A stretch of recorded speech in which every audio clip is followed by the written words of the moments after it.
Abrea.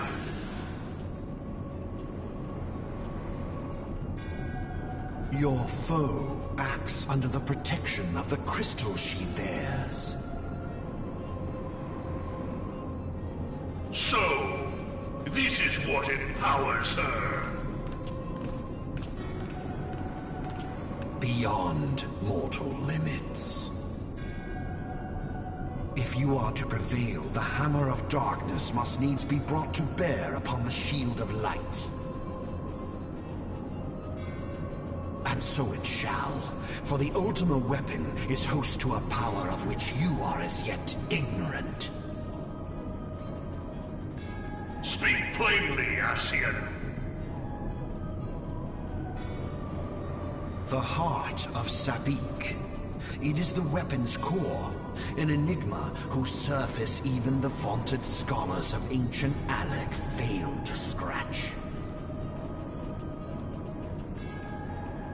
The magic within has lain dormant for eons. Of what magic do you speak? A spell without parallel. Ultima. I sought the life force of the primals for no other reason but to quicken the core. For the true power of the Ultima weapon lies within its now beating heart. Abrea, what have you done? No more than was necessary for my god to be reborn. Damn you, Ascian. The hour is at hand. Behold but a sliver of my god's power.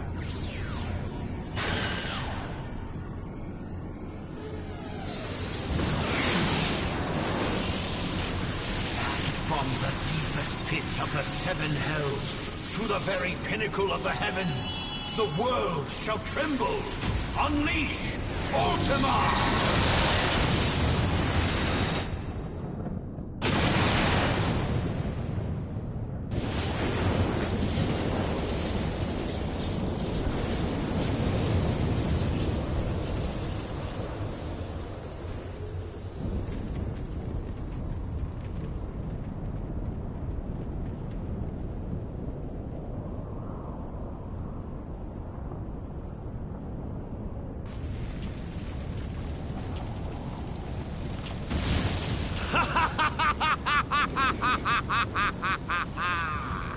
Such devastation!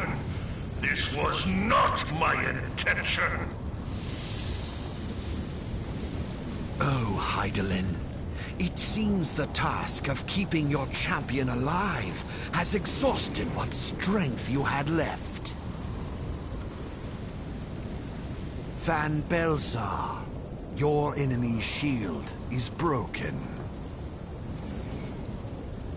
The rest I leave to you. We'll speak later, Ascian. But first, I must deal with you. The question of who is mightier remains. Come, adventurer. Let us find the answer together.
Heed me. The subjects of a weak ruler must needs look to a higher power for providence, and their dependence comes at a cost to the realm.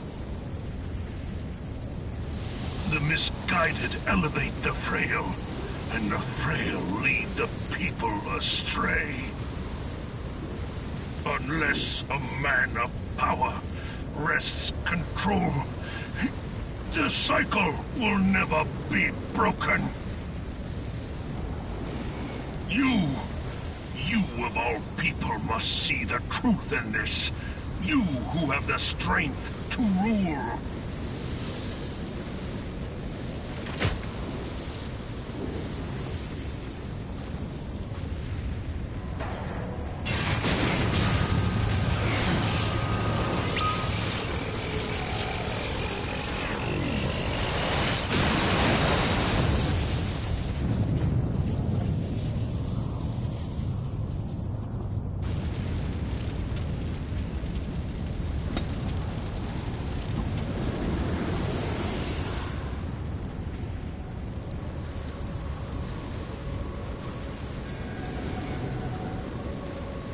Pathetic, boasted of unrivaled power. You can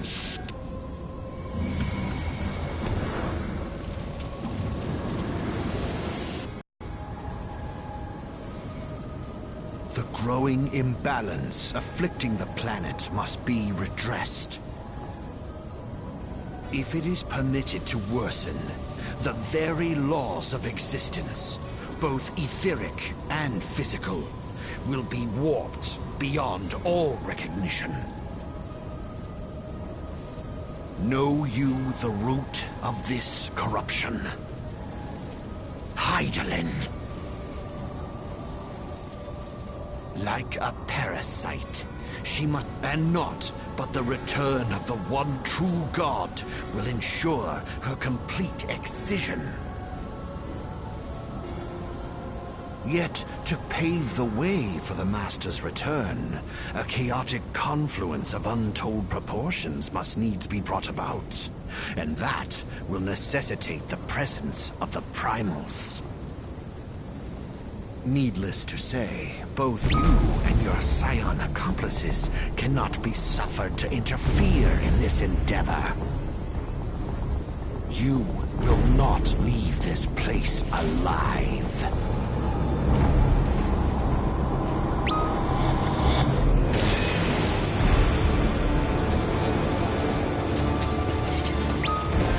It is past time your flame was extinguished, bringer of light.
And so you return. Have you gained a better understanding of the crisis now faced by the First? Better is not the word I would use. Some lands may have been spared the flood, but the survivors live only to suffer. There seems no end to the horrors inflicted by the Sin Eaters.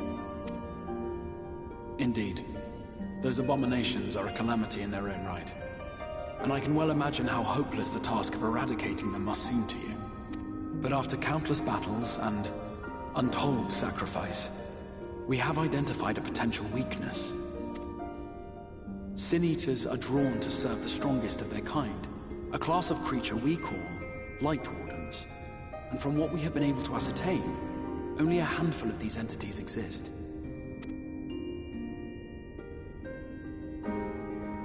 Just as an ant colony will perish in the absence of its queen, we believe that the death of a Light Warden will cause the lesser creatures within its sphere of influence to disperse. I have a feeling Yulmur might have something to say about any concerted action we take against these monsters. Vorthra's command over the Sin Eaters is integral to Yulmuran society. In seeming to guarantee his people's safety, it guarantees their obedience. He will not take kindly to us depriving him of such useful allies. Agreed. Thus we will need to occupy or otherwise divert his forces whilst we proceed with the business of eliminating the Wardens. Until we have done so, all other considerations must be set aside if we are to forestall the 8th Umbral Calamity.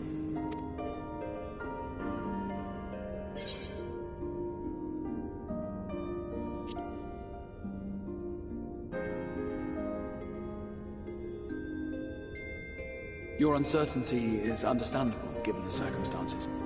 Perhaps a more detailed explanation is in order. To begin at the beginning, then.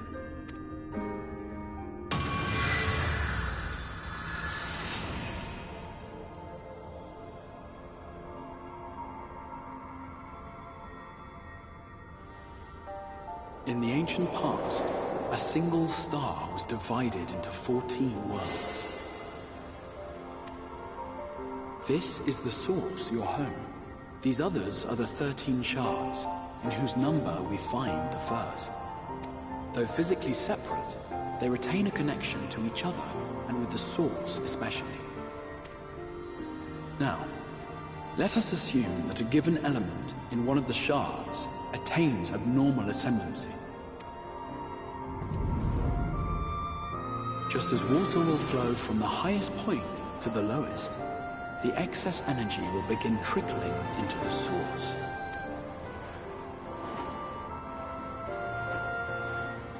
And such an influx of ether will of course exert a palpable influence. If the element in question were fire, then drought and wildfires might ensue. If it were ice, one might expect the weather to turn bitterly cold. As ether continues to pour in, such phenomena will become more and more extreme, until eventually, a single, untimely event triggers a disaster which cracks the barrier dividing the two worlds.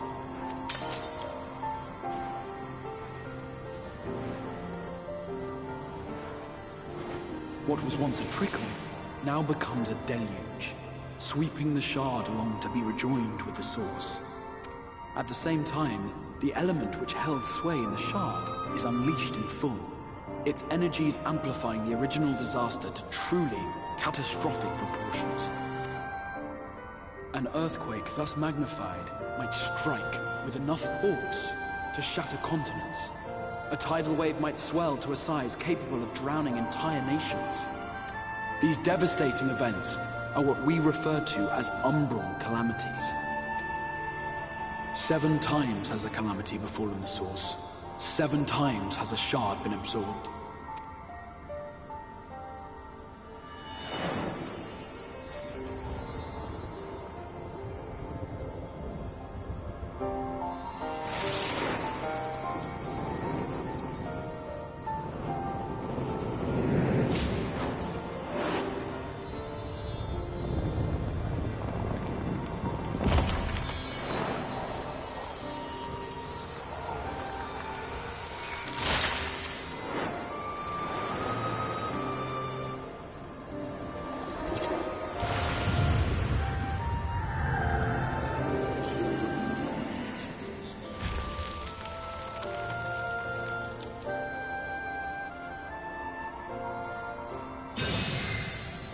At present, the light-drowned realm of the First stands perilously close to meeting the conditions for a rejoining. It is the Sin Eaters who are to blame for the light's continued dominance. In addition to attracting their lesser kin, the Light Wardens I mentioned earlier radiate ether, saturating every corner of their territory with light. Even here in the flood-spared region of Norvrant, their influence is strong enough to banish night from the sky. Thus, if we are to restore balance to the First and head off a potential calamity, it is imperative that we put each and every Light Warden to the sword. We've been doing our best to take the fight to the enemy ever since we first heard the Exarch's explanation. Though we have yet to claim any meaningful victories if truth be told. Apart from being confoundingly elusive, the Light Wardens possess a troublesome quality which compelled us to delay our plans until such time as you arrived.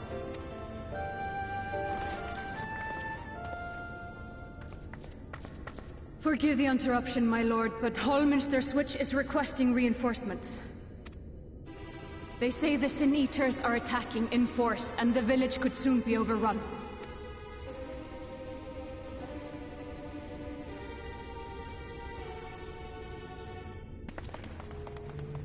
Alert the guard. We should be prepared in case the fighting reaches the Crystarium. You have command of our forces in the field, Captain, but hold off on entering the town until I arrive.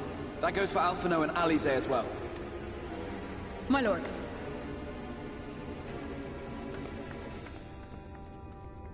Pray, lend us your strength. Such a fight will provide you with far greater insight than any explanation I could offer.